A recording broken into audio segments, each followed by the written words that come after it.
Ayan si Edward. Siya ang ating tour guide ngayon. Yan, nauna na siya. So yun. Ito ang greenhouses dito. So malaki siya.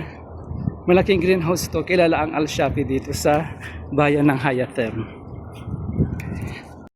So guys, ganito pa itsura ng warehouse kapag walang laman pa.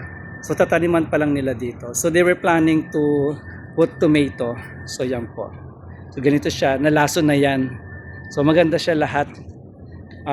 Tawag dito. Nakalinya-linya pati host na. So yan yung dadaluyan ng tubig and fertilizer. So yan guys. So guys, nandito naman tayo sa area ng mga pipino. So ito po. So ayan no.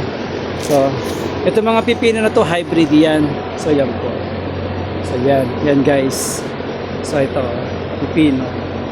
Hanggang baba yan. See? So yan guys, makikita natin. Maganda dito sa Al Shafi Farm. Ito oh. Lahat yan. Kabilaan niyang puro pipino. So ito oh. So for sure malamang bukas ito ano to. Ay harvest na nila kasi malaki na yung size ng pipino. Ito oh. Malaki na siya. Meron silang standard size. Ito. Yan guys. So guys, ito yung kamatis dito. Ayan na siya oh. Ayan. May mga bunga na siya so maliliit pa lang din. So yan.